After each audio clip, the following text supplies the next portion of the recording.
Sometimes the places we run to for peace hold the very secrets we're trying to escape. After losing her husband in a car accident, June Kittredge moved to her grandmother's remote cabin in the Colorado mountains, seeking healing in the silence. For 3 years, she lived quietly with her German shepherd Bramble, believing she finally understood her small corner of the world. Then Bramble started digging beneath the kitchen floor. What he uncovered changed everything. Hidden beneath the old planks was a trapdoor leading to a tunnel filled with mysterious crates and flickering lanterns. The passage looked like someone had sealed it away in a hurry decades ago. As June and Bramble descended into the darkness, she realized this wasn't just an old storage space. What was her family hiding all these years? Before we jump back in, tell us where you're tuning in from. And if this story touches you, make sure you're subscribed, because tomorrow I've saved something extra special for you.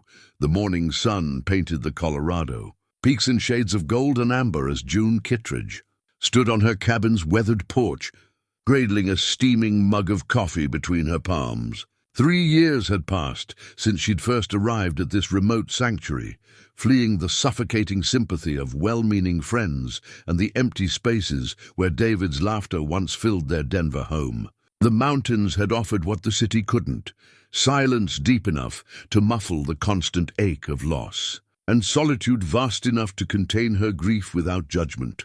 The cabin itself was a testament to her grandmother's practical nature. Built in 1943, it sat on 40 acres of pristine wilderness, accessible only by a winding dirt road that tested the resolve of even the most determined visitors. Thick pine logs chinked with clay and moss formed the walls, while a stone chimney rose through a metal roof green with age. Inside, the main room served triple duty as kitchen, dining area, and living space, with a stone fireplace dominating one wall and hand-hewn beams supporting the ceiling. A narrow staircase led to a single bedroom in the loft, and a small bathroom had been added sometime in the 70s. Complete with a clawfoot tub that June had grown to treasure during long winter evenings. Bramble, her 4-year-old German shepherd, emerged from the tree line with his characteristic measured gait, his thick coat still damp with morning dew. She'd rescued him from a shelter 2 weeks before David's accident, and in the aftermath, the dog had become her anchor to the present moment. His intelligent brown eyes seemed to understand her moods better than most humans ever had, and his presence filled the cabin with a warmth that went beyond mere companionship. "Find anything interesting out there, boy?" she called softly, watching as he bounded up the porch steps with unusual energy. Bramble typically moved with calm deliberation, but today something had captured his attention in a way she hadn't seen before. Her daily routine had become a meditation of sorts. Morning coffee on the porch, regardless of weather.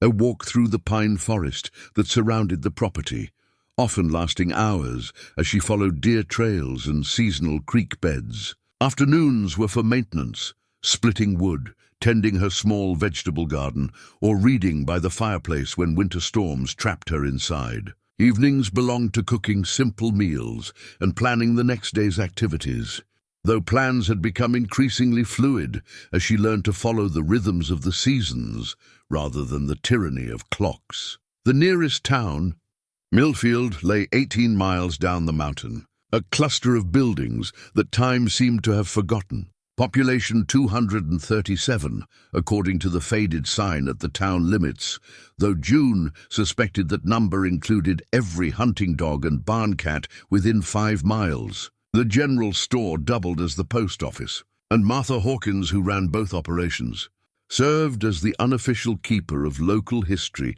and gossip. It was Martha who had known June's grandmother, though their conversations about Eleanor Kittredge remained frustratingly vague. "Your grandma was a private woman," Martha would say whenever June pressed for details. "Kept to herself mostly, but folks respected her. Had a way of helping people when they needed it most, especially during the war years." When June asked what kind of help, Martha's eyes would grow distant, and she'd change the subject with the practiced ease of someone who'd spent decades keeping other people's secrets. The cabin bore subtle traces of Eleanor's mysterious nature. June had found a hidden compartment behind the kitchen pantry during her second winter, containing nothing but dust and the faint scent of old paper. The floorboards in the main room showed signs of frequent movement near the fireplace, as if heavy objects had been regularly shifted across them. Most puzzling were the modifications to the basement, reinforced walls, and what appeared to be ventilation shafts that didn't connect to any visible system. But it was Bramble's behavior that had begun to trouble her most. For 3 years, he'd been content to explore the property's perimeter, occasionally chasing squirrels or investigating interesting scents. 2 weeks ago, that had changed. He'd become fixated on a particular spot in the kitchen, returning to it repeatedly throughout the day. At first, June assumed he'd detected mice or some other small creature. But his behavior grew increasingly urgent. The spot that captured his attention lay near the back corner of the kitchen, where the original log walls met a section that had been enclosed when the modern conveniences were added. The floorboards there were older than the rest, thick planks of pine that had darkened with age. When Bramble pawed at them, they creaked in a way that suggested looseness. Though June had initially attributed this to the cabin's age and the natural settling of wood. Yesterday, his persistence had reached a new level. While June prepared lunch, Bramble had planted himself beside the questionable floorboards and begun a low, continuous whine that raised the hair on her arms. When she knelt to examine the area more closely, she noticed that the boards weren't just loose, they'd been cut. The saw marks were old but deliberate, creating what amounted to a removable panel disguised to look like ordinary flooring. That discovery had kept her awake most of the night, staring at the ceiling while questions multiplied in her mind. Why would someone create a hidden access point in the kitchen floor? What lay beneath it?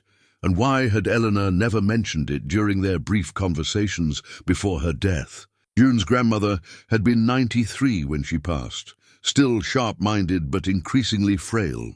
Their relationship had been warm but distant, limited to holiday visits and birthday cards. Eleanor had left the cabin to June with a simple note: "This place needs someone who understands the value of solitude and the importance of keeping faith with the past." At the time, June had interpreted this as her grandmother's recognition of her need for healing. Now she wondered if there had been deeper meaning in those carefully chosen words.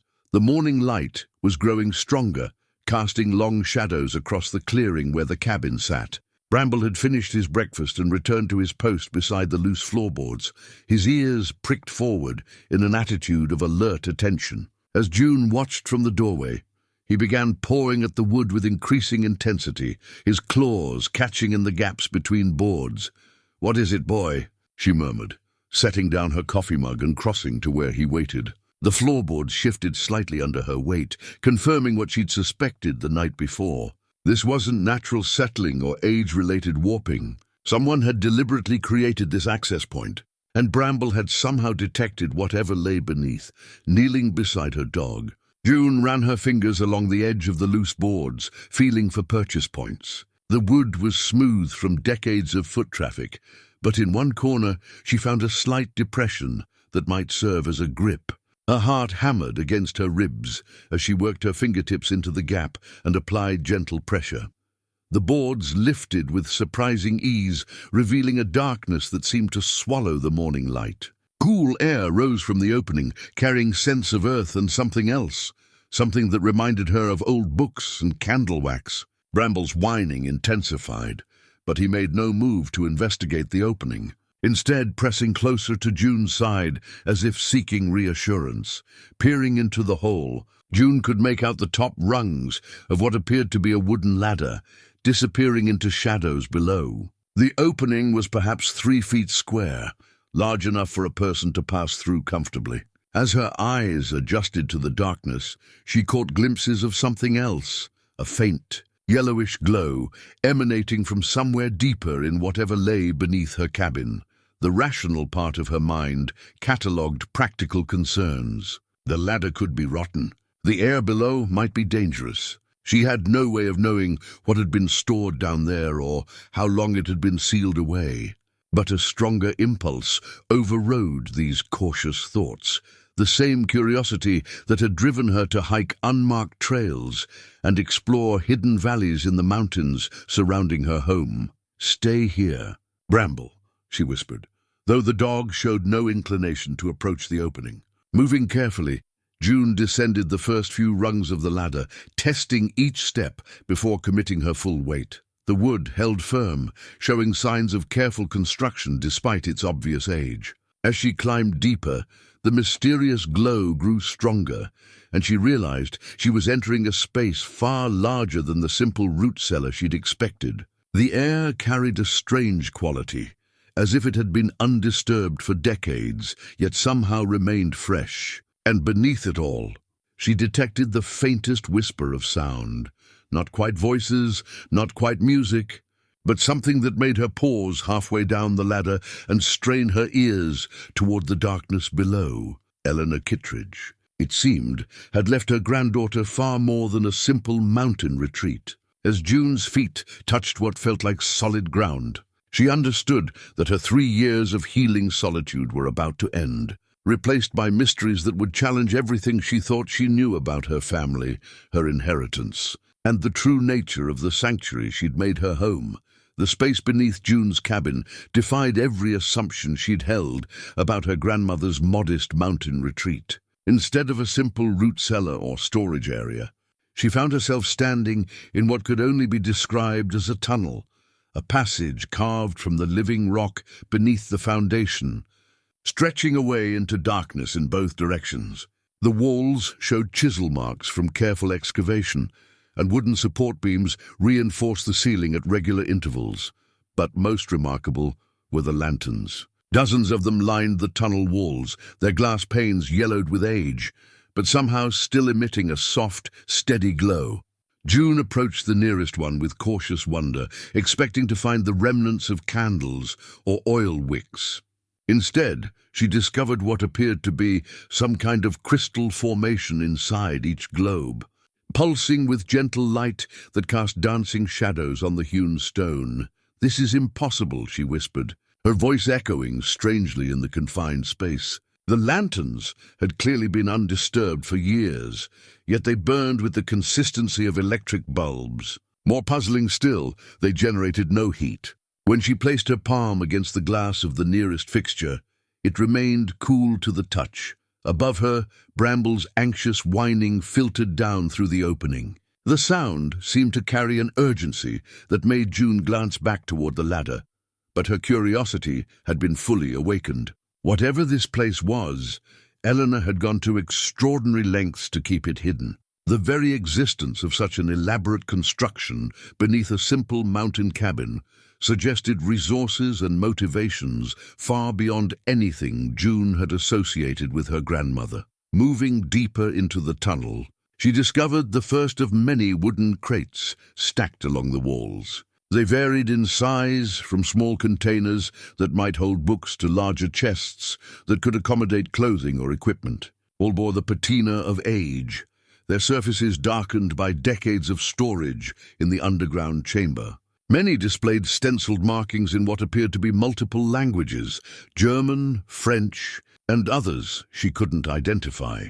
June approached the nearest stack and carefully lifted the lid of a medium-sized crate. Inside, wrapped in oiled cloth that had preserved them remarkably well, she found military uniforms. Not American uniforms, she realized with growing bewilderment, but clothing that belonged to various European armies. Some pieces bore insignia she recognized from historical documentaries about World War II, while others featured symbols and designs that meant nothing to her. A second crate revealed personal effects that made her breath catch in her throat. Photographs of families, their faces solemn with the weight of uncertain times. Letters written in multiple languages, their careful script speaking of love, hope, and desperate farewells. Children's toys worn smooth by small hands. Wedding rings and religious medallions, each piece representing a life that had intersected with this hidden space beneath her cabin. As she continued her exploration, the nature of the stored items began to suggest a pattern. These weren't random collections or family heirlooms. They were the carefully preserved belongings of people who had been hiding, who had needed to pack their most precious possessions into portable containers and trust them to strangers. The military equipment, the multilingual correspondence, the mixture of civilian and official documents, it all pointed toward her grandmother's involvement in some kind of wartime rescue operation. But it was the discovery of the dog tags that transformed her growing suspicions into certainty. Tucked into a small wooden box alongside faded identification papers, June found a collection of military tags bearing names that didn't match any family records she knew. The metal had corroded with age, but she could still make out fragments. Heinrich Müller, 1923, Catholic. Marie Dubois, nurse. Resistance. The implication sent a chill through her despite the tunnel's steady temperature. Eleanor Kittredge, the quiet mountain woman who had raised chickens and tended a vegetable garden, had apparently operated some kind of underground railroad during World War II.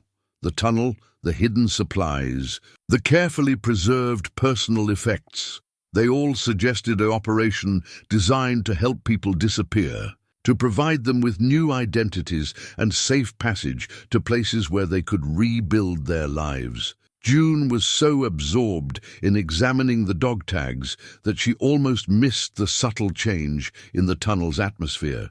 The temperature seemed to drop several degrees, and the steady glow of the crystal lanterns flickered for the first time since she'd descended into the passage. Bramble's whining from above took on a different quality, shifting from anxious concern to something approaching alarm.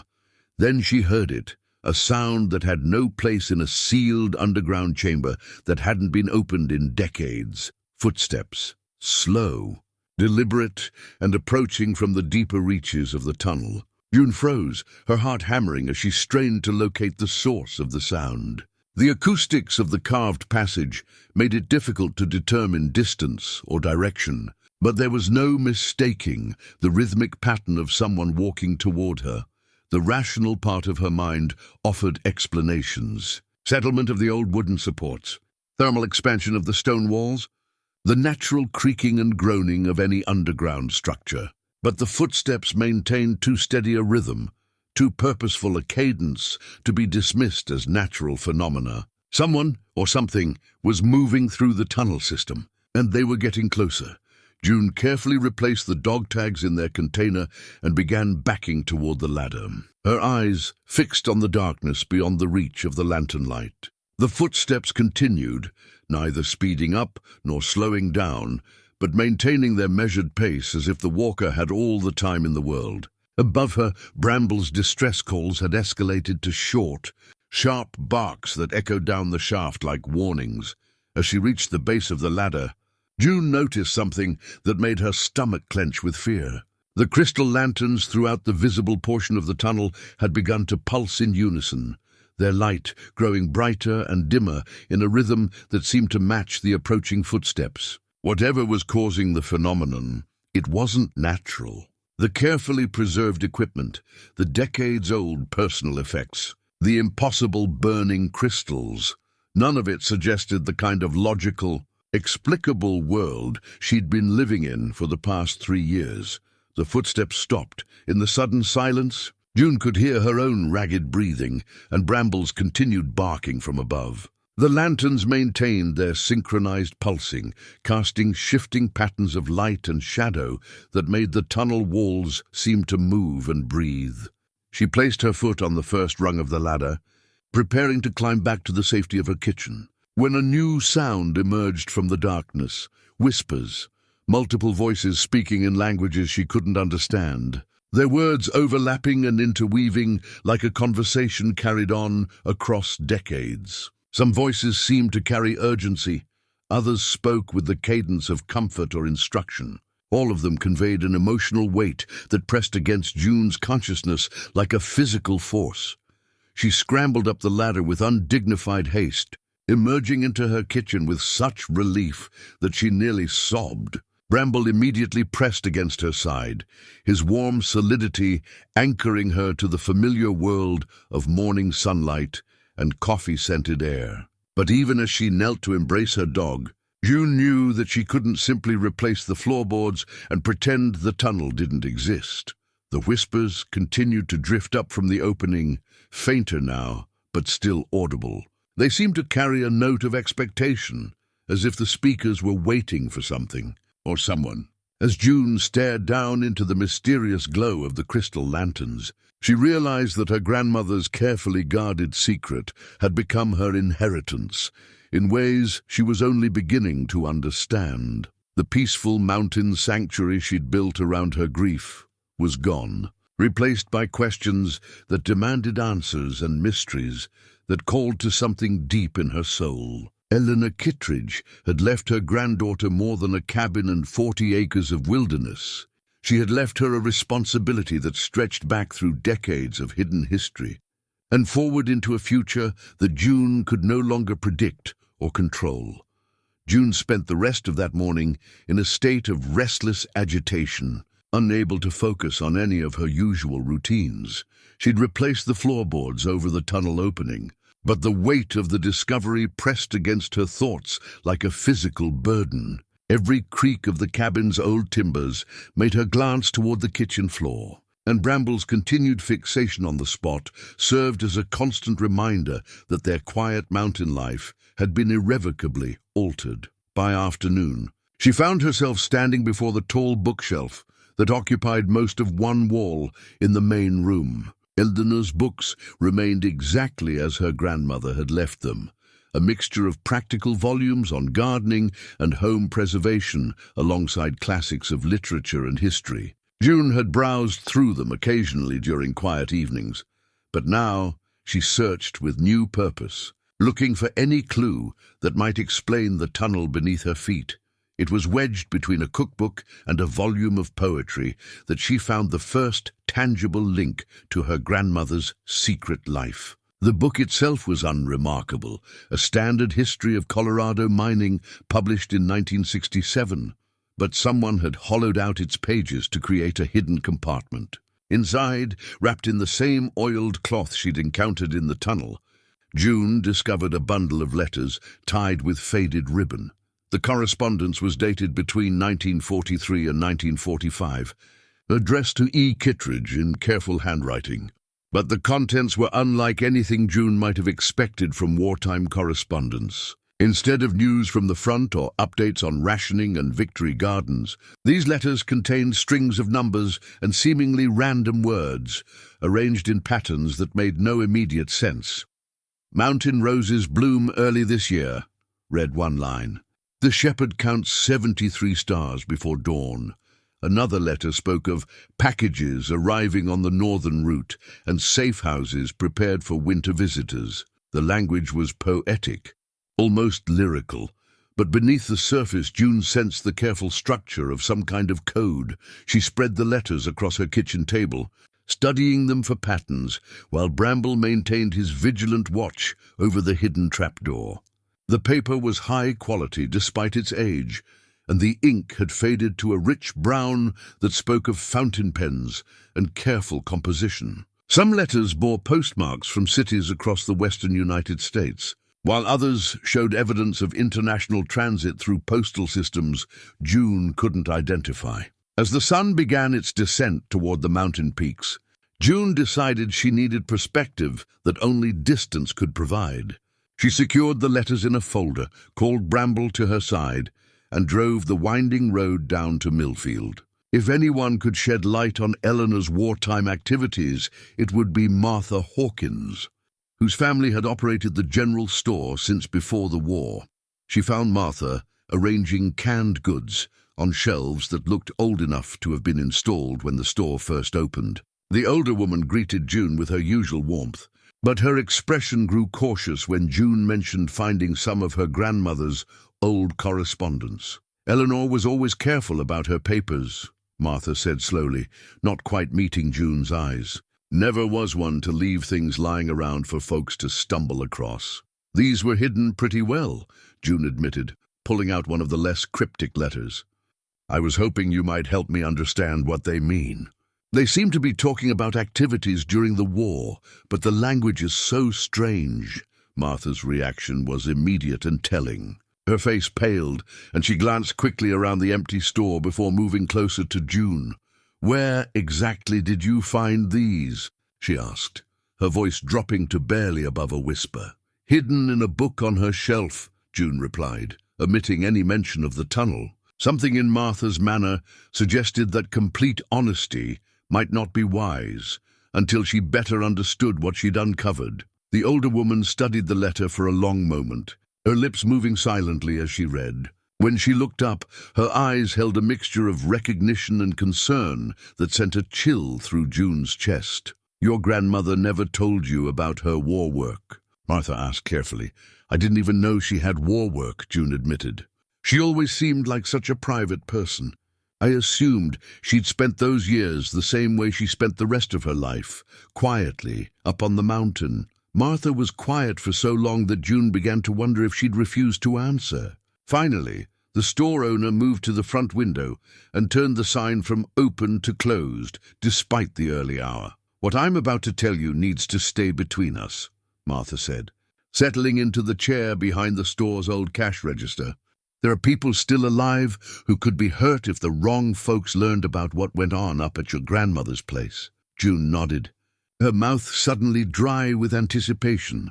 "Eleanor was part of a network," Martha continued, her voice still pitched low despite the locked door. "During the war there were people who needed to disappear, refugees, resistance fighters, folks who'd gotten on the wrong side of the Nazis or their sympathizers. The government had official programs, but sometimes those weren't enough. Sometimes people needed help that couldn't go through official channels."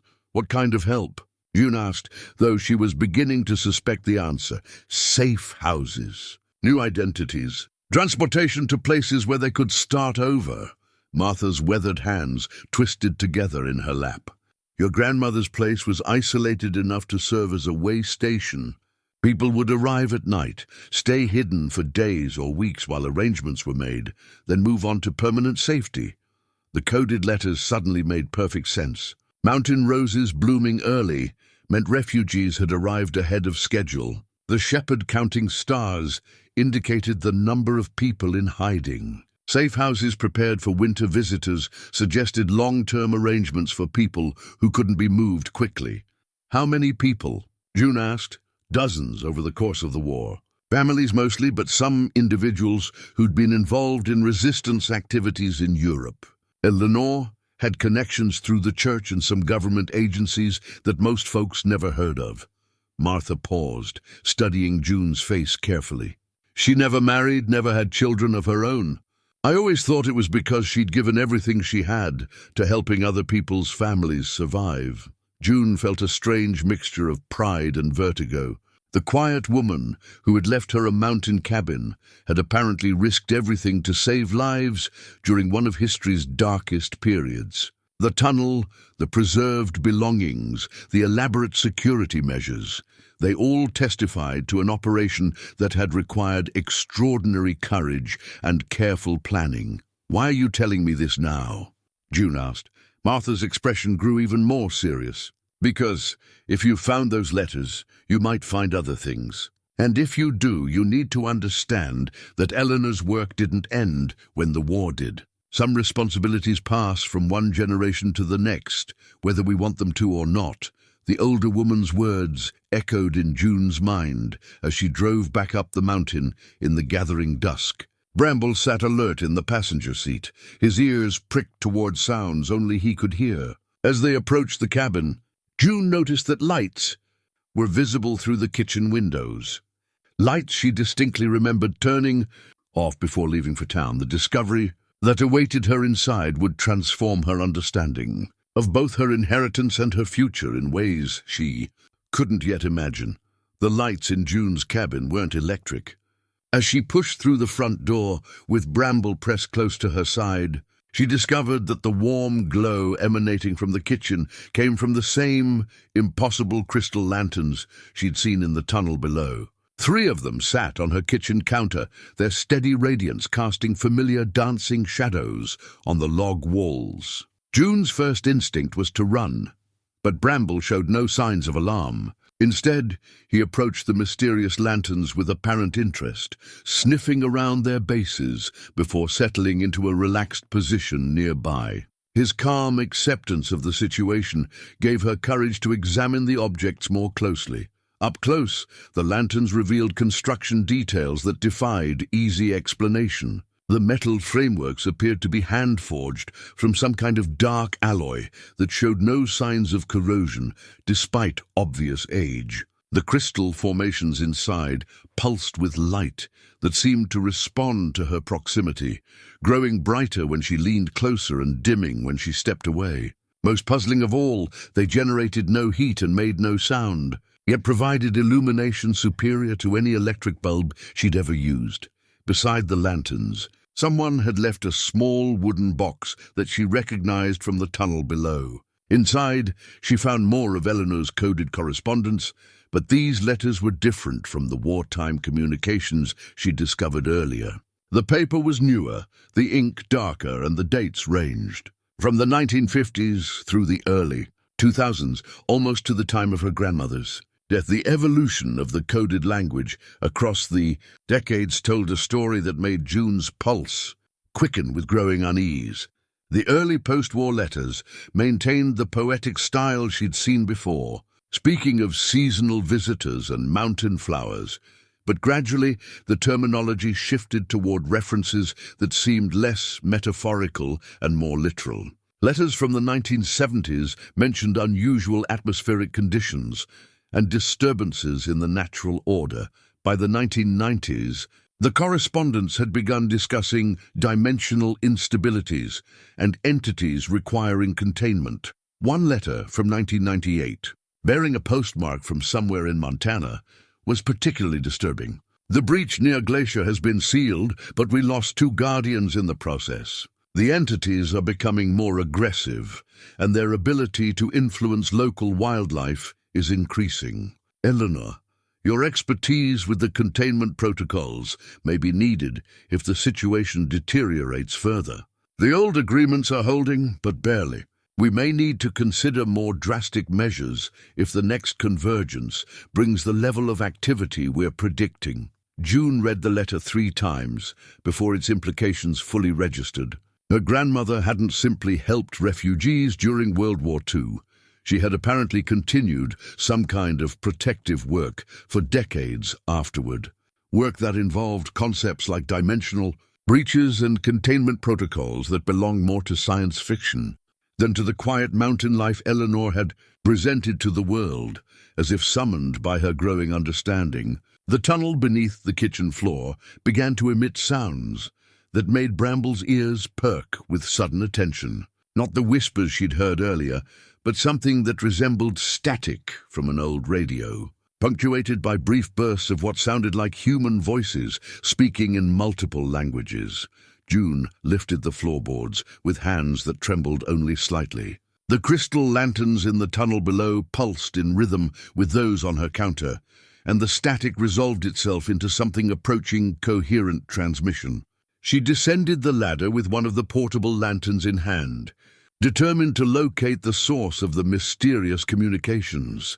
Deeper exploration of the tunnel system revealed chambers she'd missed during her initial panicked investigation. The passage extended much farther than she'd realized, branching into a network of rooms that had been carved from the mountain's bedrock with the same careful precision as the main corridor. In the largest of these chambers, she discovered the source of the radio transmissions.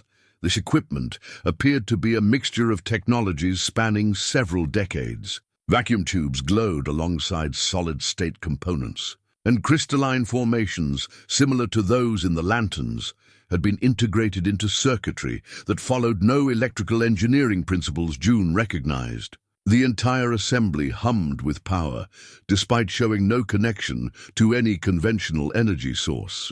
As she approached the radio apparatus, the static resolved into clear voices speaking in English, German, French, and languages she couldn't identify. The conversations seemed to be reports from people in various locations, describing situations that ranged from mundane to utterly bizarre. Yellowstone Station reporting. Thermal activity remains within normal parameters, but we're detecting unusual electromagnetic signatures in the northern quadrant. Recommend increased monitoring. Alpine Checkpoint 7. 3 entities crossed during the storm last night. All have been contained and processed according to standard protocols. Requesting resupply of Category 4 restraints. Desert Outpost 12. The convergence site remains stable, but local wildlife is showing signs of supernatural influence. Coyotes exhibiting pack intelligence beyond normal parameters, advising caution for any personnel operating in the area. June realized she was listening to a network of communications between people involved in the same kind of work Eleanor had apparently performed.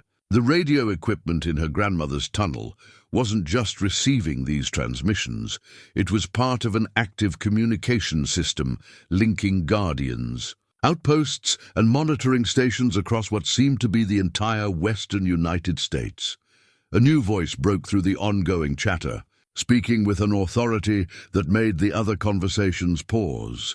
All stations, this is Control. We're detecting increased dimensional instability in the Colorado region, centered on the coordinates that previously housed Station 7. The Guardian position has been vacant since Eleanor's passing, and the containment systems may be deteriorating. Any station with personnel available for assessment and possible intervention, please respond. June's blood chilled as she realized they were talking about her location. Her grandmother's mountain retreat hadn't just been a safe house during World War II. It had been an active supernatural monitoring station, and Eleanor had apparently served as its guardian until her death. The tunnel, the impossible technology, the coded letters spanning decades, they all pointed toward a responsibility that had been passed to June, whether she wanted it or not. Bramble's sudden growl from beside her made June spin around, and what she saw in the shadows beyond the radio chamber's entrance made her understand that her education in her family's true legacy was about to accelerate dramatically. Shapes moved in the darkness, not quite human, not quite animal, but definitely aware and purposeful in their approach toward the chamber where she stood. The crystal lanterns throughout the tunnel began to pulse faster, their light taking on an urgent quality that suggested warning rather than welcome. Whatever agreements and containment protocols the radio voices had discussed, they were apparently failing, and June was about to discover firsthand what her grandmother had spent decades keeping at bay in the mountains above. Millfield, the shapes in the darkness resolved into 3 figures that defied easy categorization. They moved with fluid grace through the tunnel's shadows, their forms shifting between human and something else entirely. In the pulsing light of the crystal lanterns, June caught glimpses of features that seemed familiar yet wrong, faces that might have belonged to people she'd seen in old photographs, but stretched and altered by forces she couldn't comprehend. Bramble positioned himself between June and the approaching figures, his hackles raised and a low rumble emanating from deep in his chest. But his growl held notes of recognition rather than pure alarm, as if these entities weren't entirely strangers to him.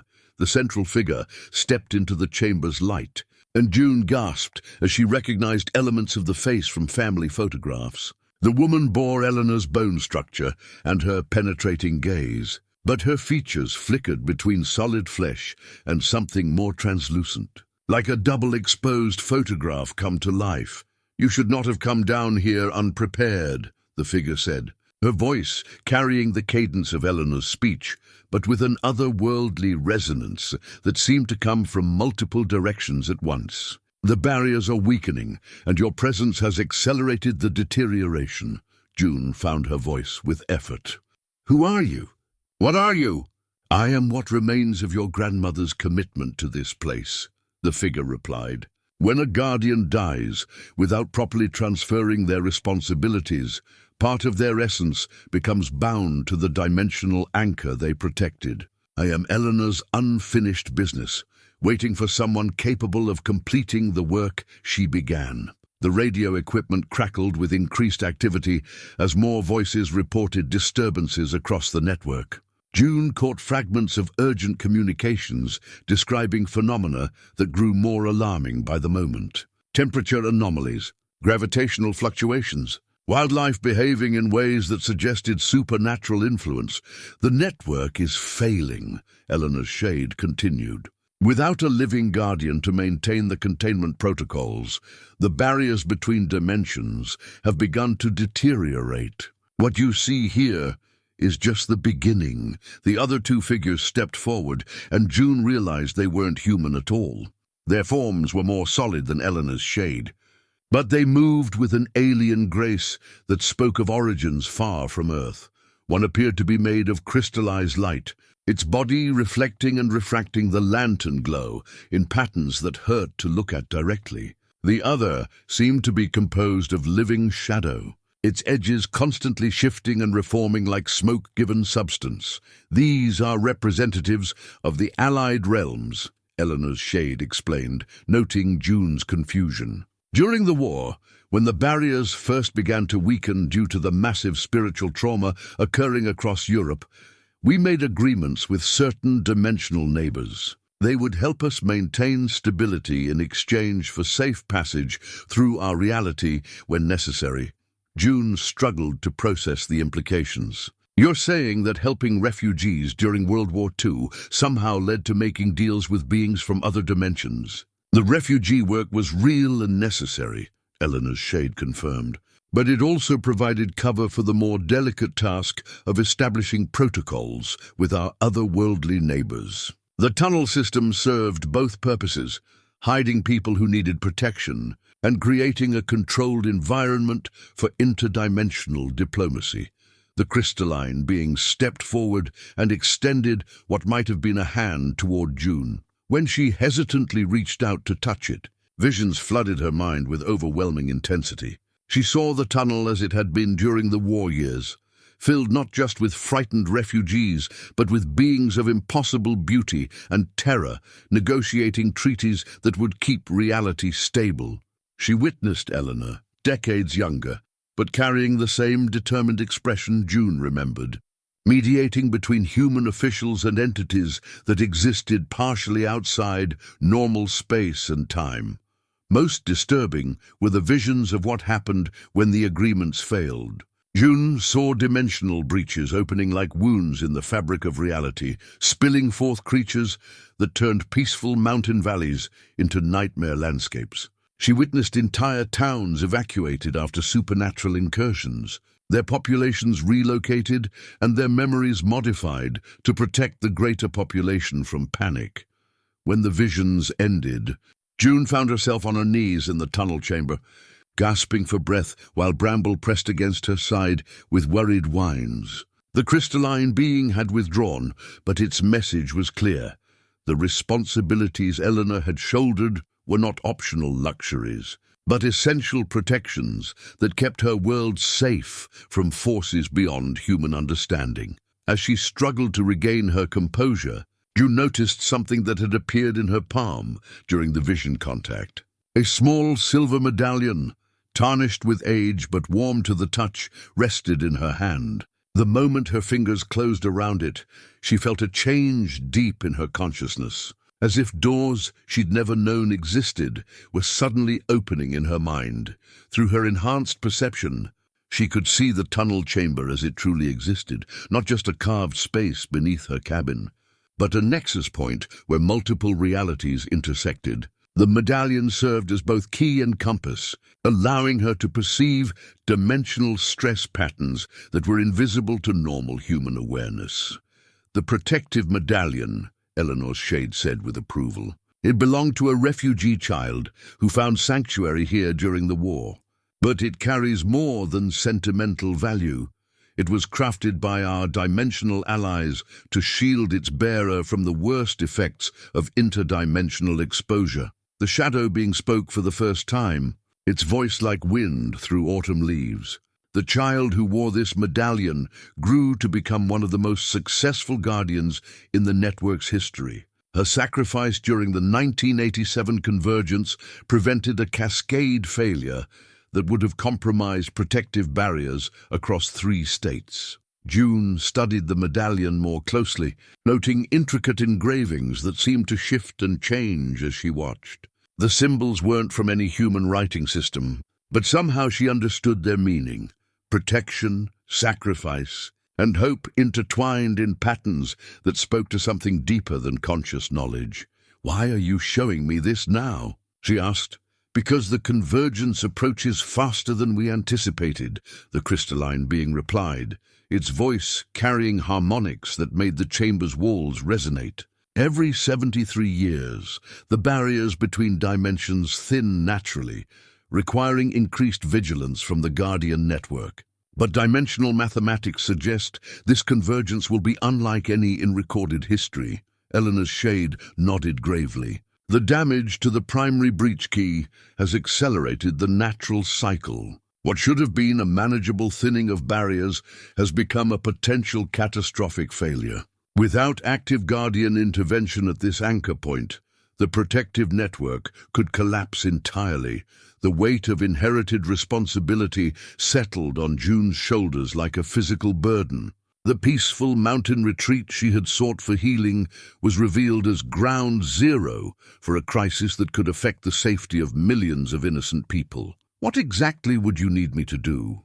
she asked, though part of her already suspected the answer would require sacrifice beyond anything she had imagined. The three figures exchanged glances that conveyed volumes despite their inhuman nature. When Eleanor's shade finally spoke, her voice carried the sadness of someone who understood the true cost of protecting others from dangers they could never comprehend.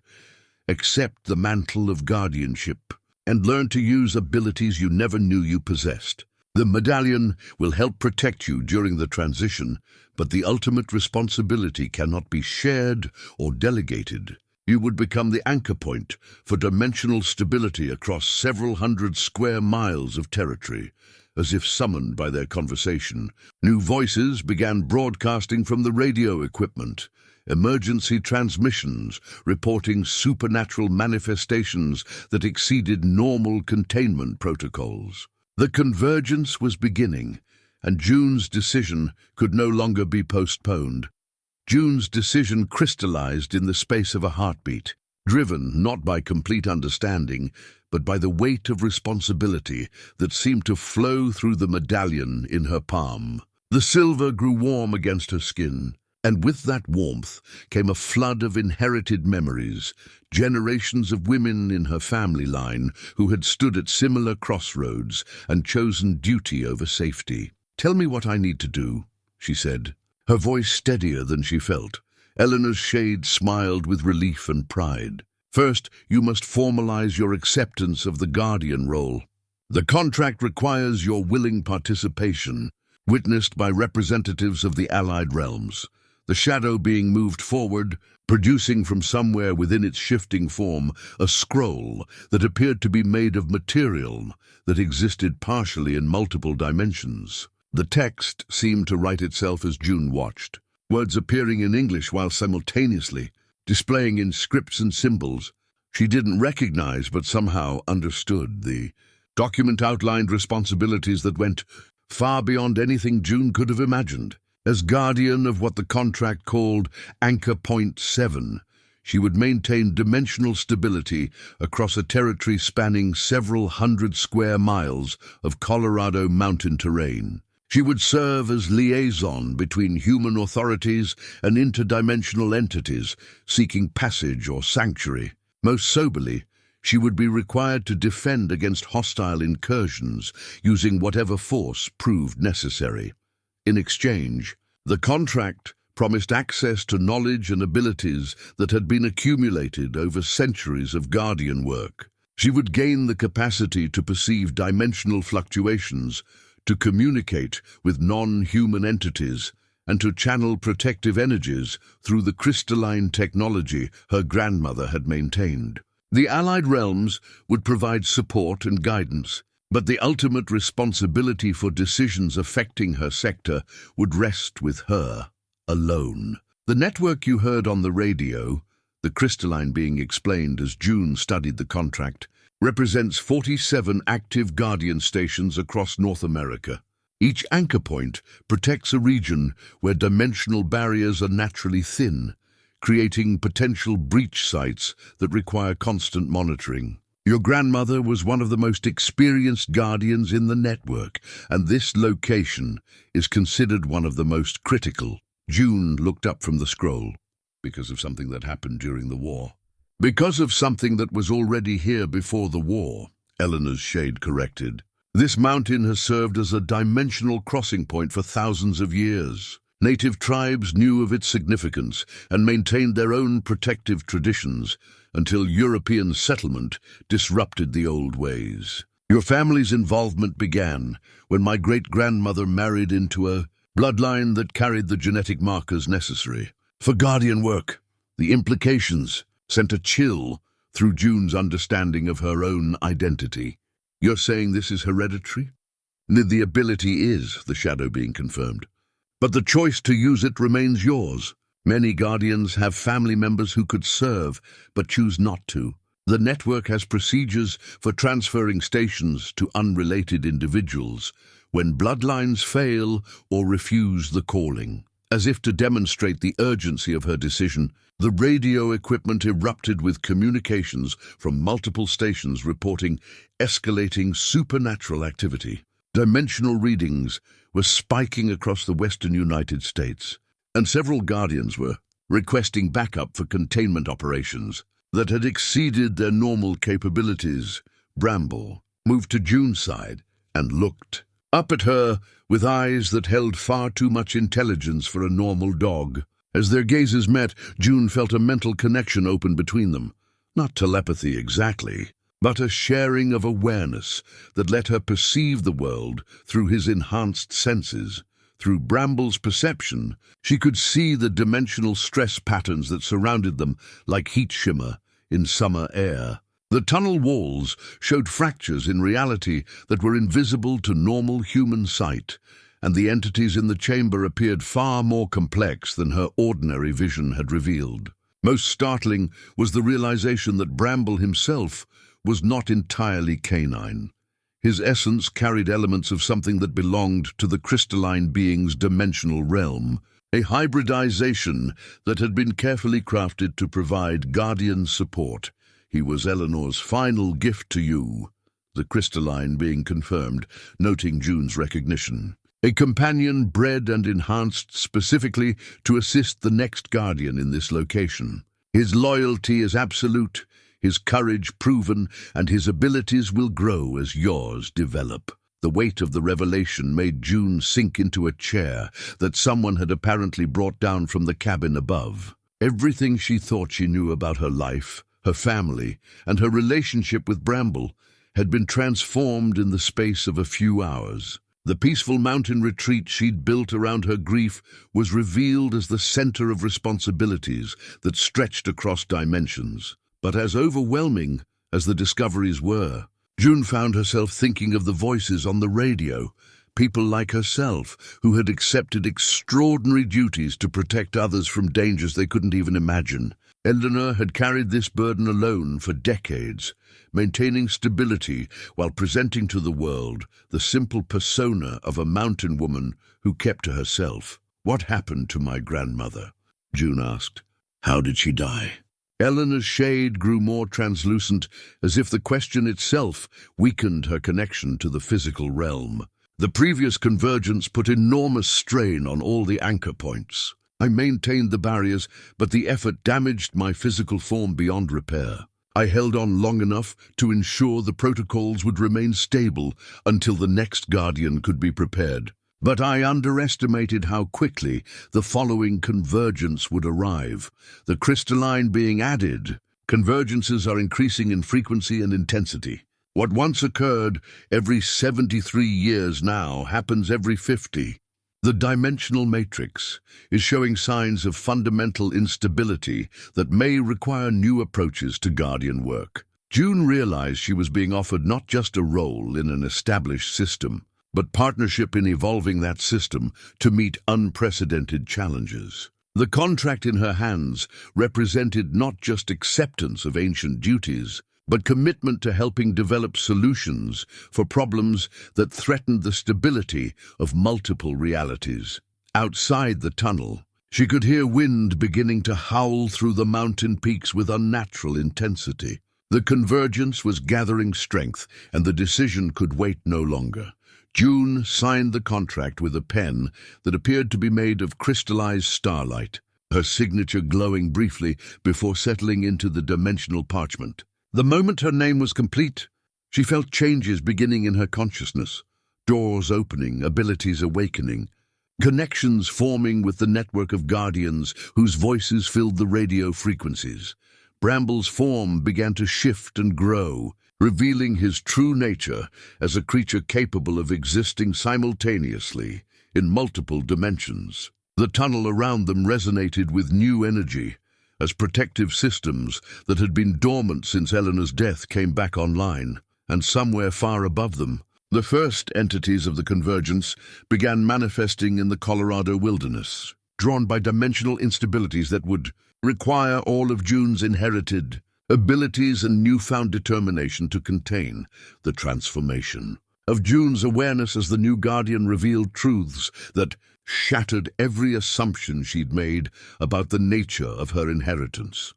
Through the enhanced perception that came with her signed contract, she could see the tunnel system as it truly existed, not just a hidden passage beneath her cabin, but a complex dimensional nexus that extended far beyond the physical boundaries of the mountain, what she had taken for carved stone.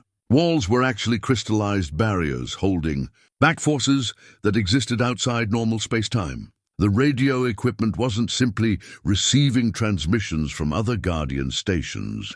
It was monitoring fluctuations in the fabric of reality itself, tracking dimensional stress patterns that could predict where breaches might occur, but it was the discovery of the breach key that transformed her understanding from confusion to horror, hidden in the deepest chamber of the tunnel complex, beyond even the radio room. Eleanor's shade led June to a vault that had been sealed with protections so powerful they made the air itself feel dense with accumulated energy. Inside, suspended in a matrix of crystalline supports, hung an artifact that defied easy description. The breach key appeared to be made of compressed starlight, a crystalline formation roughly the size of a human heart that pulsed with internal fire. But the beautiful object bore a crack that ran from its apex to its base, a flaw that leaked energy in visible streams of distorted space-time. This is why the convergences are accelerating, Eleanor's shade said, her voice heavy with decades of accumulated worry. The breach key was damaged during the 1943 convergence, when Nazi experiments with dimensional manipulation created resonance effects that nearly destroyed the entire Guardian network. June approached the damaged artifact with growing dread. Through her enhanced perception, she could see how the crack served as a wound in reality itself, allowing entities from hostile dimensions to influence events in her world even when they couldn't fully manifest. The energy bleeding from the floor was gradually weakening all the dimensional barriers across the Guardian network, creating a cascade effect that threatened to bring down the entire system of protections. "How long do we have?" she asked, the crystalline being manifested beside her, its form more solid now that she had accepted the Guardian role. "The mathematical models suggest total barrier collapse within 3 years at current deterioration rates. However, if the crack widens further during this convergence, the timeline could compress to months or even weeks." Bramble, now revealed in his true form as a creature whose canine appearance masked abilities that spanned dimensions, moved to examine the breach key with senses that operated beyond normal physics. His low whine conveyed distress that resonated through June's enhanced awareness like a physical pain. "Your grandmother spent 40 years trying to repair this damage," Eleanor's shade continued. "Every Guardian in the network contributed knowledge and resources to the effort, but the key requires materials and techniques that may not exist in this dimension. The crack has only grown worse over time." June studied the damaged artifact, her newly awakened abilities allowing her to perceive the complex energy patterns that flowed through its crystalline structure. The breach key wasn't just a tool for maintaining dimensional barriers, it was a living system that channeled power from multiple realities to create stable anchor points. The crack had disrupted those energy flows, creating feedback loops that gradually corrupted the entire network. "What caused the original damage?" she asked, the shadow being answered with a voice like distant thunder. During World War II, certain Nazi occultists discovered references to dimensional manipulation in stolen artifacts. Their experiments opened forced breaches in several locations across Europe, creating massive instabilities that threatened to tear holes in reality itself. The Guardian network mobilized to contain the damage, but the efforts required channeling more power through the breach keys than they were designed to handle.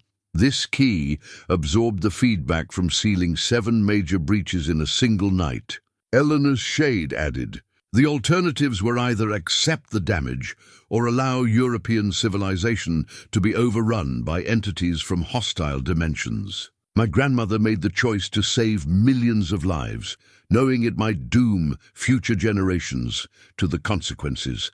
The weight of inherited responsibility pressed down on June like a physical force. Not only had she accepted guardianship of a critical dimensional anchor point, but she had also inherited the central crisis that threatened the existence of the entire protective network. The peaceful mountain sanctuary she had sought for healing had turned out to be ground zero for a catastrophe decades in the making. As if summoned by her growing understanding, the radio equipment throughout the tunnel complex began broadcasting emergency transmissions from Guardian stations across the continent. The convergence was accelerating beyond all predictions, with dimensional barriers failing simultaneously in multiple locations. "Station 12 is dark," came one report. "We've lost contact with Guardian Martinez after massive entity manifestations in the Sonoran sector. Yellowstone Station requesting immediate backup," crackled another voice. "The thermal anomalies have given way to full-dimensional breaches. We have Category 5 entities manifesting near Old Faithful. Great Lakes Station 7 reporting total barrier collapse, evacuating civilian populations under cover of emergency weather warnings. Requesting permission to implement memory modification protocols for any survivors who witness entity activity." June felt the network's distress through her connection to the Guardian communications system. Each failed station represented not just the loss of protective coverage for hundreds of square miles, but also the death or corruption of Guardians who had devoted their lives to maintaining dimensional stability. "How many stations have we lost?" she asked. 11 in the past 6 hours, the crystalline being replied. "The cascade effect from the breach key's deterioration is accelerating as more anchor points fail. Each lost station puts additional stress on the remaining installations, creating a spiral that becomes harder to stop with each passing hour." Eleanor's shade moved closer to June, her translucent form flickering with emotional intensity. "There is one possibility that might halt the deterioration, but it would require sacrifice beyond anything the network has ever asked of a Guardian. Tell me, the breach key can be repaired, but only by channeling the life force of a Guardian directly into its crystalline matrix. The process would heal the crack and stabilize the entire network, but it would also consume the Guardian's physical existence. They would become part of the key itself, their consciousness integrated into the dimensional anchor system." June stared at the damaged artifact, understanding the full weight of what was being offered. She could save the Guardian network and protect millions of innocent people from supernatural threats, but only by sacrificing her own life in the process. "My grandmother tried to make that sacrifice," Eleanor's shade continued, "but her advanced age meant her life force was insufficient to complete the repair. The attempt damaged her physically, while only partially healing the crack, enough to buy time. but not enough to solve the underlying problem. The implications crystallized in June's mind with devastating clarity. She had inherited not just her grandmother's role, but also her final desperate plan. Eleanor had brought her to the mountain not just for healing, but to prepare her for a sacrifice that might save both their world and countless others from dimensional catastrophe. As the radio continued to broadcast reports of failing stations and manifesting entities, June realized that the convergence happening around her was more than just a periodic thinning of dimensional barriers. It was the beginning of the end for the protective system that had kept hostile forces at bay for generations. The choice before her was no longer whether to accept the responsibilities of guardianship, but whether she was willing to die to fulfill them. The weight of the decision before June seemed to compress time itself, each moment stretching as she contemplated a choice that would determine not just her own fate, but the survival of dimensional stability across multiple realities. Eleanor's shade watched with patient understanding, having faced the same impossible decision herself, while the allied beings maintained respectful silence as June wrestled with the implications of ultimate sacrifice. Above them, the convergence was building to unprecedented intensity. The radio communications had become a constant stream of emergency reports as guardian stations across the continent struggled with manifestations that exceeded all previous records. The dimensional barriers weren't just thinning, they were collapsing in a cascade pattern that suggested the network might have only hours before total failure. "Show me exactly what the ritual requires," June said finally, her voice steady despite the tremor she felt deep in her chest. Eleanor's shade led her to a section of the vault she hadn't noticed before, where an ancient grimoire rested on a pedestal carved from the same crystalline material as the breach key. The book's pages seemed to be made of pressed light, and the words written upon them shifted and changed as June watched, translating themselves into languages she could understand while maintaining their original forms in scripts that predated human writing. The knowledge was accumulated over centuries, Eleanor's shade explained as June carefully opened the grimoire. Each guardian who attempted to repair dimensional breaches added their discoveries to the collective understanding. "What you see here represents sacrifices made by dozens of my predecessors." The ritual described in the grimoire was both elegant and terrifying in its simplicity. The guardian would need to establish direct physical contact with the breach key while channeling their life force through crystalline focus stones positioned around the vault. The process would essentially transform their biological energy into the specific dimensional frequencies needed to heal the artifact's crack. But the conversion was irreversible and ultimately fatal. "How long would I have once the process begins?" June asked. "The transformation takes approximately 6 hours, the crystalline being answered. During that time, your consciousness would remain intact, allowing you to guide the healing process and ensure proper integration with the key's existing matrix. The actual moment of physical death occurs only at the very end, when the final energy transfer completes the repair." June studied the detailed diagrams that accompanied the ritual instructions, noting the precise positioning requirements and the complex preparations that would need to be made. The grimoire emphasized that any error in the process could result in the guardian's death without achieving the intended repair, making their sacrifice meaningless. "What about Bramble?" she asked, looking at her transformed companion who had remained close throughout the discussion. "What happens to him if I go through with this?" Eleanor's shade smiled with gentle sadness. Guardian companions are bound to their partners through connections that transcend physical death. If you become part of the breach key, Bramble would serve as your physical avatar in this reality, able to channel your consciousness when direct intervention is needed. He would essentially become your hands and voice in the material world. The enormity of what she was considering pressed against June's mind like a physical weight. She would be trading her human existence for a form of immortality that came with responsibilities spanning multiple dimensions. The grief she had carried for 3 years over David's death would be replaced by an eternal commitment to protecting others from threats they couldn't even imagine. But as she contemplated the magnitude of the sacrifice, June found herself thinking of the voices on the radio, guardians like herself who were facing impossible odds to protect innocent people from supernatural threats. Some of those voices had already fallen silent, their stations dark and their protective zones compromised. How many more would die if she chose personal survival over the greater good? "I need time to prepare," she said finally. "If I'm going to do this, I want to do it right." The allied beings exchanged glances that conveyed approval and respect. Eleanor's shade nodded with understanding that carried echoes of her own final decision decades earlier. "The convergence will reach its peak in 18 hours, the shadow being said.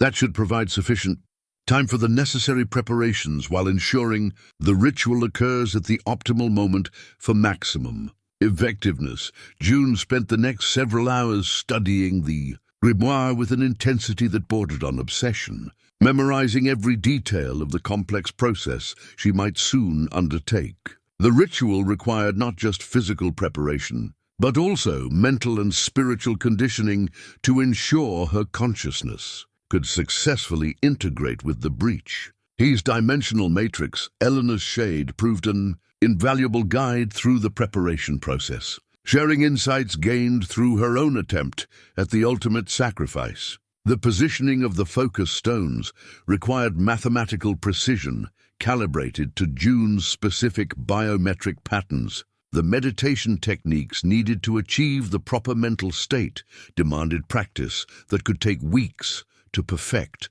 under normal circumstances. "The convergence will amplify your natural abilities," Eleanor's shade explained as June practiced the complex visualizations required for the ritual. What might normally take months of preparation can be accomplished in hours when dimensional barriers are at their thinnest. Your enhanced guardian perception will allow you to perceive the energy flows directly rather than relying solely on theoretical knowledge. As June worked through the preparatory exercises, Bramble underwent his own transformation. His enhanced nature became more apparent as the convergence strengthened, revealing capabilities that went far beyond his canine appearance. He could phase partially into other dimensions, allowing him to scout for hostile entities that might threaten the ritual. His connection to June deepened into something approaching telepathy, creating a mental link that would become crucial if she chose to proceed with the sacrifice.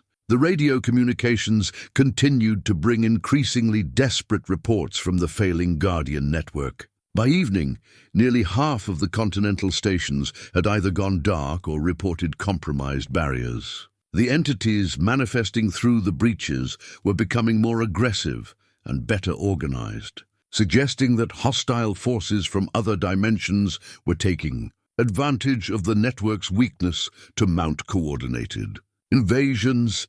We're seeing entity types that haven't appeared in our reality for over 2 centuries, came one report from a station in the Pacific Northwest. They're demonstrating tactical intelligence and what appears to be advanced knowledge of our defensive capabilities. This isn't random dimensional bleeding, it's an organized assault.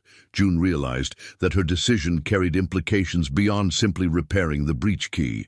The hostile entities were apparently waiting for the Guardian network to collapse completely before launching a full-scale invasion. Her sacrifice might not just restore dimensional stability, it could be the key to preventing supernatural conquest of her world. As the night deepened, June found herself standing once again before the damaged breach key, studying the crack that had caused so much suffering across decades. Through her enhanced perception, she could see how the artifact's wound created ripple effects that propagated through the entire dimensional matrix, weakening protective barriers across vast distances.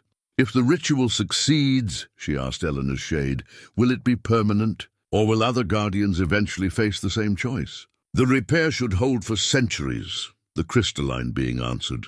"The breach key would be stronger than its original configuration, capable of withstanding stresses that would destroy unmodified artifacts. Your sacrifice would essentially buy time for the Guardian network to develop new approaches to dimensional protection that don't require such extreme measures. The thought that her death might spare future Guardians from facing the same impossible choice provided comfort that June hadn't expected. She would be trading her remaining years for the possibility that others might serve their roles without being asked to sacrifice their lives. As dawn approached, bringing with it the final hours before the convergence reached its peak, June made her decision with the same certainty that had led her to sign the Guardian contract. The peaceful mountain sanctuary she had sought for healing would become the site of her final act of protection for a world that would never know how close it had come to supernatural catastrophe. The only question remaining was whether she would have the strength and skill to succeed where her grandmother had failed. The convergence reached its crescendo as the sun climbed toward its zenith, and June began the ritual that would either save the dimensional network or claim her life in failure. The crystalline focus stones had been positioned with mathematical precision around the breach key's vault, their surfaces resonating with harmonics that made the air itself seem to sing with accumulated power. Eleanor's shade stood at the ritual's periphery, her translucent form flickering with emotional intensity as she watched her granddaughter prepare for the same sacrifice that had once been beyond her own capabilities. The allied beings maintained protective positions throughout the tunnel complex, their combined presence creating barriers against the hostile entities that were already beginning to manifest. As dimensional stability deteriorated, June placed her hands on the breach key's crystalline surface, revealing immediately the raw power that flowed through its damaged matrix. The crack pulsed with energy that felt like touching exposed electrical current, but instead of pain, she experienced a rush of awareness that connected her consciousness to dimensional anchor points across the continent. Through the network connection, she could perceive the desperate struggles taking place at Guardian stations from California to Maine. Some facilities had been completely overrun by entity manifestations, their protective barriers shattered beyond repair. Others maintained tenuous defenses against forces that grew stronger with each passing hour. The accumulated stress on the surviving installations was approaching critical levels that would trigger cascade failures across the entire system. As June began channeling her life force into the breach key, the heart stone that powered the ritual began drawing energy from her body with intensity that made her gasp.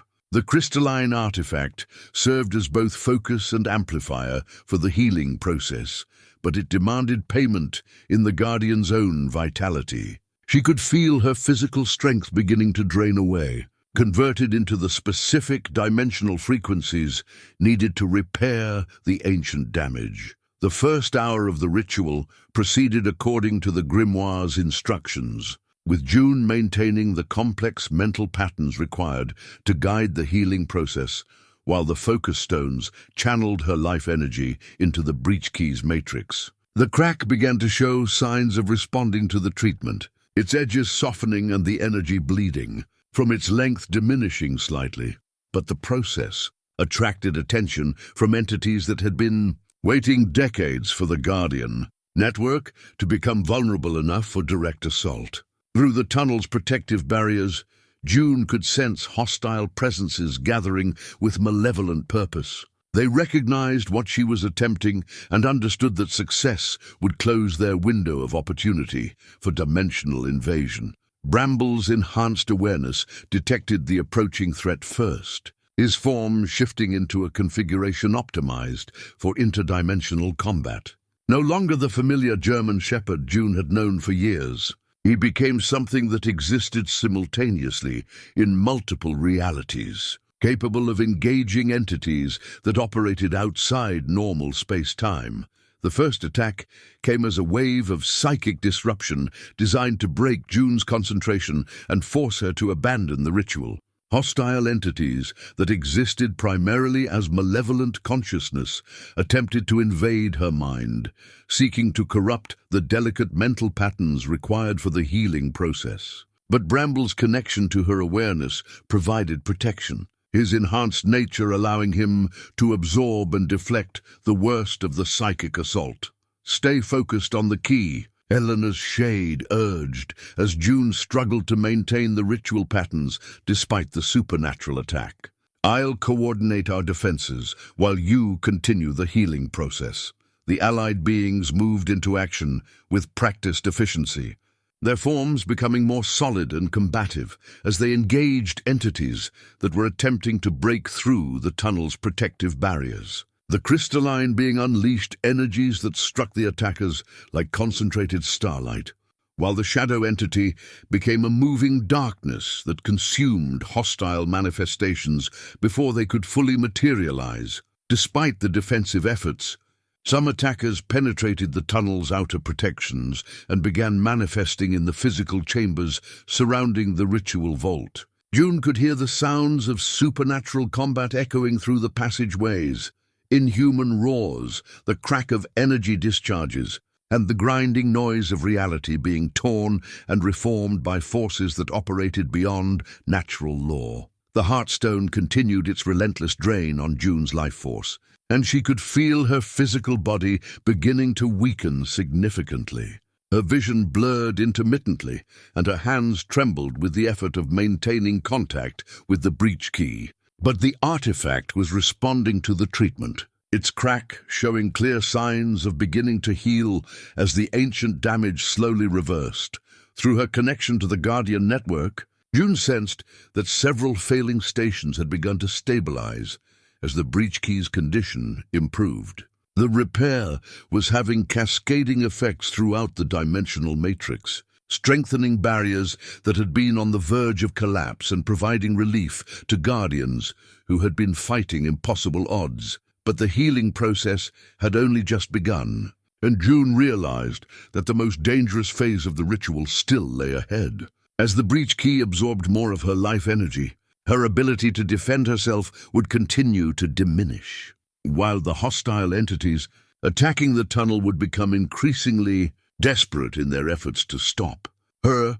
The next few hours would determine whether her sacrifice would achieve its intended purpose or become another failed attempt that left the Guardian network even more vulnerable than before. As the ritual entered its critical phase, June felt her physical strength fading to dangerous levels, while the breach key's crack began closing with visible progress. The Heartstone had drawn so much of her life force that her vision wavered between the physical world and dimensional perceptions that revealed the true scope of the battle being fought around her. The tunnel complex had become a battleground where allied beings fought desperately to protect the ritual from increasingly aggressive hostile entities. Through her enhanced awareness, June could perceive the full horror of what sought to break through the dimensional barriers, creatures of pure malevolence that would transform her peaceful mountain valley into a nightmare landscape if they succeeded in stopping her sacrifice. But as her physical body approached the limits of what it could endure, June realized that she might not have enough life force remaining to complete the healing process. The breach key's crack had closed by perhaps 60%, but the final phase required the most energy-intensive work. Eleanor's attempt had failed at precisely this point, when her aged body could no longer sustain the massive energy demands of sealing the deepest part of the ancient damage. Through their telepathic connection, Bramble sensed her growing desperation and made a decision that transformed the entire nature of the ritual. Instead of simply defending against the attacking entities, he moved to June's side and placed his transformed paws on the breach key alongside her hands. The moment their connection deepened through direct contact with the artifact, June felt Bramble's life force joining with hers in the healing process. But more than simple energy sharing, their bond created something that the grimoire had never anticipated, a unity between guardian and companion that allowed them to channel power more efficiently than either could achieve alone. The unity bond, Eleanor's shade gasped with recognition and hope. "I never realized the companions weren't just meant to assist guardians. They were designed to complete them, the revelation changed everything about how June understood her relationship with Bramble and the true nature of guardian work. The dog who had been her constant comfort through 3 years of grief revealed himself as something far more profound, a partner whose very existence had been shaped to provide the missing elements she needed to fulfill her inherited role. Together, their combined life forces proved sufficient to power the final phase of the breach key's repair. The crack that had bled dimensional instability for 8 decades began closing with accelerating speed, its edges fusing back together under the careful guidance of their shared consciousness. As the healing neared completion, the hostile entities outside the vault made one final, desperate assault on the ritual chamber. But their attack was met not just by the allied beings' defenses, but by the restored power of the breach key itself. Energy began flowing through the artifact with its original strength, creating protective barriers that no merely dimensional entity could breach. The moment the crack sealed completely, June felt a transformation that went beyond anything she had expected. Instead of death, she experienced a fundamental change in her nature, her consciousness expanding to encompass not just her own awareness, but connection to the entire network of dimensional anchor points. She had become part of the breach key's matrix, but in a way that preserved, rather than consumed, her identity. Bramble underwent a similar transformation, his canine form stabilizing into something that could exist comfortably in multiple dimensions while maintaining his essential nature. Their bond had evolved into a partnership that transcended the normal limitations of guardian work, creating possibilities that previous generations had never imagined. Through the restored network, June could sense guardian stations across the continent reporting that their barriers had not only stabilized, but actually strengthened beyond previous levels. The cascade failure that had threatened to destroy the entire protective system reversed itself, creating a new baseline of dimensional security that would protect her world for centuries to come. The hostile entities that had been gathering for invasion found themselves locked out of her reality by barriers stronger than any that had existed since the network's original creation. Their retreat into their own dimensions carried frustration and defeat that would discourage similar attempts for generations. In the aftermath of the ritual's success, June realized that she had achieved something unprecedented in Guardian history. She had made the ultimate sacrifice while somehow surviving to see its results. The peaceful death she had expected had been transformed into a new form of existence that carried all the rewards of service without the finality of ending. 6 months after the convergence, June stood on her cabin's porch, watching the sunrise paint the Colorado peaks in familiar shades of gold and amber. The view remained unchanged, but everything about her perception of the scene had been transformed by her evolution into something beyond ordinary human experience. Through her connection to the repaired breach key, she could see the dimensional stability that protected not just her mountain valley, but vast territories across the continent. The cabin itself had undergone modifications that reflected her new role as a fully realized guardian. The tunnel complex below had expanded into a proper interdimensional facility, complete with communication arrays that connected her to guardian stations across multiple realities. The simple mountain retreat that had once served as her refuge from grief had become the primary coordination center for the most advanced dimensional protection network in human history. Bramble emerged from the tree line with his characteristic measured gait, though his enhanced nature was now apparent to anyone with the sensitivity to perceive it. His form shifted subtly between dimensions as he moved, and his intelligence had evolved to match June's own expanded awareness. Their bond had deepened into a partnership that operated on levels beyond normal human-animal relationships, creating a combined consciousness that could tackle challenges neither could face alone. "Another quiet morning," she commented as he joined her on the porch. Though they both knew that quietness was relative when your responsibilities spanned multiple dimensions, The radio equipment in the tunnel below maintained constant communication with Guardian stations that had not only survived the convergence crisis but had been strengthened by the network's evolution. Where once 47 stations had struggled to maintain basic dimensional stability, now over 60 installations operated with capabilities that exceeded anything previous generations had achieved. June's transformation had provided the breakthrough that the Guardian network had needed for centuries. The unity bond she shared with Bramble had proven replicable, and other Guardians were forming similar partnerships with enhanced companions that amplified their abilities exponentially. The isolated, dangerous work that had once claimed so many lives had become collaborative effort that provided both greater effectiveness and significantly improved safety. The new Guardian staff that June carried, a crystallized branch from an ancient tree that grew at the intersection of worlds, served as both symbol and tool of her evolved role. Unlike the desperate reactive measures that had characterized Guardian work for generations, she now operated from a position of strength that allowed for proactive protection rather than constant crisis management. Her enhanced abilities had also revealed the true scope of her family's legacy. The Kittredge line had produced Guardians for over 2 centuries, each generation adding to the accumulated knowledge and traditions that had culminated in June's breakthrough. Eleanor's careful preparations had been part of a plan that spanned decades, designed to ensure that the right person would be in the right place when the dimensional network faced its greatest crisis. But perhaps the most significant change was the peace June had found in her expanded role.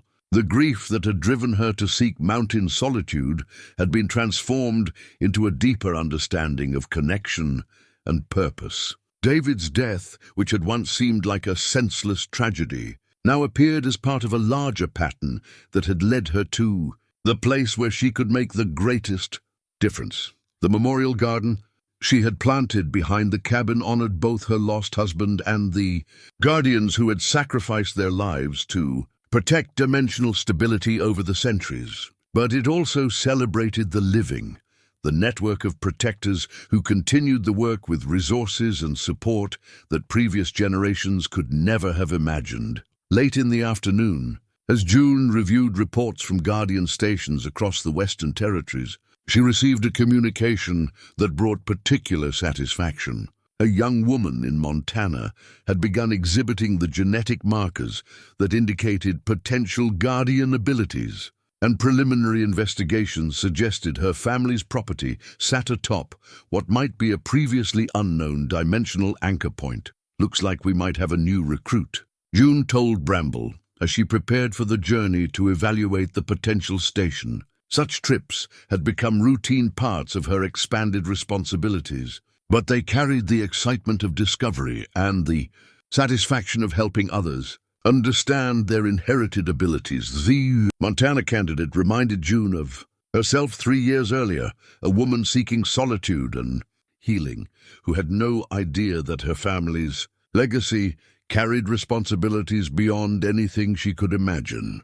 But unlike June's abrupt introduction to Guardian work through crisis and emergency, this new candidate would receive proper training and preparation in an environment of support and understanding. As June and Bramble prepared to leave for Montana, she reflected on how completely her understanding of family, purpose, and belonging had been transformed. The mountain sanctuary she had initially seen as an escape from the complexities of life had revealed itself as the center of work that connected her to protectors across multiple realities.